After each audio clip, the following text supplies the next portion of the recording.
sincérité des frères et des sœurs. T'as des gens, ils font semblant. La communauté afro, pour eux, c'est un marchepied pour se donner de l'importance, mais ils en ont rien à faire. Ouais, ça c'est vrai. Il y en a, ils font semblant, mais quand t'es dans les coulisses, t'es dégoûté du nombre de frères et de sœurs qui font semblant. Eux, en fait, ce qu'ils veulent, c'est juste exister. C'est pas le bien-être des frères et des sœurs qui sont derrière, qui sont dans l'anonymat, pour les aider. C'est pas ça leur objectif. Leur objectif, c'est eux, leur poche. Blaf, bonjour Africains, Africaines, Afrodescendants, Afrodescendantes, je vous salue. J'espère que vous pétez la forme aujourd'hui. Alors la dernière fois, alors je suis pas coach en séduction ni quoi que ce soit, hein. Mais ce que je veux vous mettre en avant, c'est que vous avez un grand nombre de femmes noires qui publiquement crachent sur l'homme noir. Alors bien sûr, nous les hommes noirs, on a beaucoup de choses qu'on doit améliorer, on n'est pas des saints, c'est pas ce que je veux dire. Mais j'ai remarqué depuis plusieurs années, vous avez un grand nombre de femmes noires qui vomissent complètement sur l'homme noir. C'est un salaud, ce sont des salauds, blablabla, blablabla, blablabla. Elles crachent. Ce sont les seules que je vois faire ça. Moi, je ne vois pas de femmes arabes cracher sur l'homme arabe. Je ne vois pas, en tout cas, pas autant que les femmes noires. Je ne vois pas de femmes européennes cracher sur l'homme européen. Par contre, elles vont critiquer, bien sûr, elles vont mettre en avant un certain nombre de choses. Négatives selon elles, etc., etc. Mais les premières à vomir, à uriner pratiquement sur l'homme noir, c'est beaucoup de femmes noires que je peux voir. Donc encore une fois, ces personnes font partie de cette catégorie d'afrodescendants que je mets en lumière dans toutes ces vidéos, dans tous ces audios, des gens négrophobes, dédaigneux, et en fait qui trouvent des prétextes pour vomir sur leurs semblables. Dans le dernier audio, j'avais mis en avant ce que font cette catégorie de femmes, ces femmes qui en réalité en fait, se retrouvent dans des situations avec des hommes, des relations qui se passent mal, mais elles ne vous disent pas au préalable sur quels critères elles ont sélectionné l'homme en question. Elles vous racontent quand la relation a explosé, ça marche pas. Elles vous disent l'homme il était pas bien, il était mauvais, il était ceci, il était cela, c'est pas ça, c'est pas bon, etc. Mais elles vous disent pas que à la base elles n'ont pas fait attention elles-mêmes à un certain nombre de, comme on dit en anglais, j'aime pas utiliser les anglicismes, mais enfin bon, les red flags. Elles vous disent pas que à la base il y avait des signes annonciateurs qui auraient dû l'alerter. Ça, elles ne vous le disent pas, ces femmes. Alors, je ne sais pas si l'homme avec qui elle était, cette femme, en l'occurrence Aïssa Moments, je ne sais pas s'il était noir ou pas. Mais à la limite, là n'est pas la question.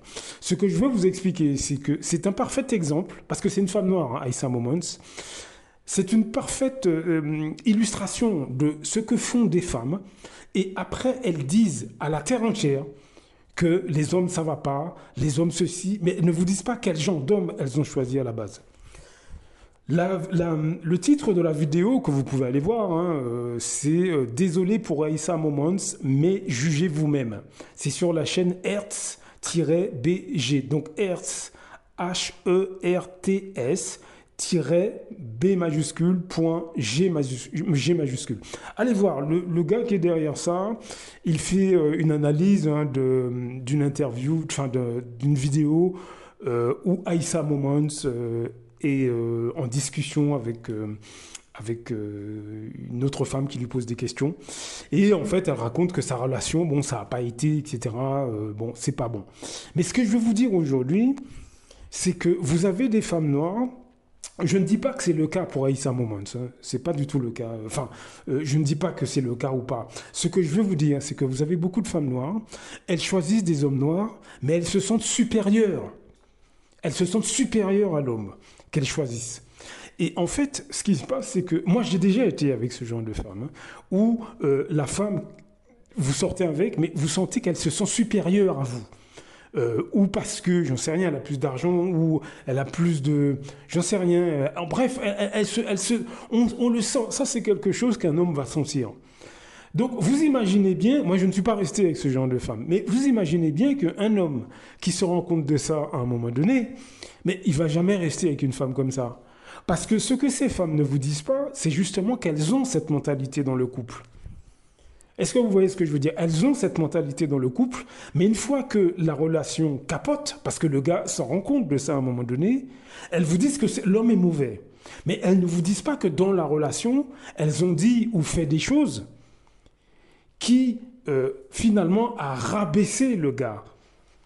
Et que le gars s'en est rendu compte. Elles ne vous disent pas ça. Est-ce que vous comprenez?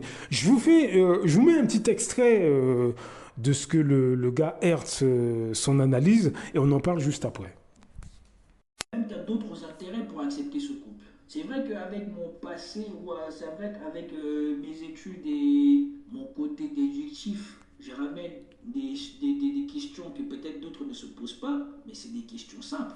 Si on regroupe toutes les choses qu'on a dit, on voit bien que l'incohérence ici sort plus de elle que de lui. Lui, peut-être qu'il avait un intérêt à vouloir mettre la main sur une fille qui gagnait plus que elle et qui avait un statut et tout ça, parce qu'il savait que voilà, si tu as une meilleure femme, tout de suite ça te valide en tant qu'homme dans la société. Mais elle, pourquoi a-t-elle pris le risque d'aller s'associer à un homme que elle-même, dès le début, semble juger inférieur à elle? Voilà, vous avez entendu l'analyse du gars. Et allez voir la vidéo en entier, et effectivement, vous vous rendez compte que, comme je l'ai dit dans le dernier audio, cette femme-là, alors je ne sais pas si... je n'ai rien contre elle, moi je ne la connais pas, hein, mais d'après ce qu'elle explique, en fait, oui, effectivement, elle lui a fait un peu une fleur, en fait. C'est un petit peu... moi, c'est un peu comme ça que je perçois les choses, tout comme le gars qui a fait, Hertz, qui met en avant ses commentaires. Je veux dire qu'elle a fait un peu comme une fleur. C'est comme si, bon, à la limite, le gars, bon, c'était pas vraiment ce qu'elle voulait, mais bon, voilà, elle lui donne l'occasion à ce pauvre gars, voilà, de mettre la main sur elle. Voilà, c'est comme si le gars il a de la chance quoi pratiquement. Mais vous imaginez bien que un gars qui se rend compte de ça dans une relation, mais même si le gars à la base il est sympa ou pas sympa, la femme qui fait ça va monter le gars contre elle. Hein. Ça c'est clair et net. Hein. Parce que moi j'ai été dans cette situation-là où j'ai été avec une femme et je me suis rendu compte au fil du temps hein, qu'elle se sentait supérieure à moi pour diverses raisons. Mais ça a capoté, mais je me suis barré comme un malpropre. Hein. Je me suis barré comme un malpropre, puisque je me suis dit, si tu me choisis sur ce type de critères, pourquoi moi, je me gênerais pour te quitter comme je veux et avec les critères qui, moi, m'arrangent? Est-ce que vous comprenez ce que je veux dire? Puisque si tu me choisis parce que tu me vois inférieur à toi, il n'y a pas de problème. Il n'y a pas de problème. Mais moi, je sais ce que je vaux, et à la limite, moi, je me barre comme je veux, comme un malpropre, et je m'en fous. Puisque si c'est comme ça que toi, tu me vois, pourquoi moi, j'aurais des égards pour toi? Est-ce que vous comprenez ce que je veux dire? Est-ce que vous voyez mon raisonnement? Alors que moi, ce n'est pas mon style de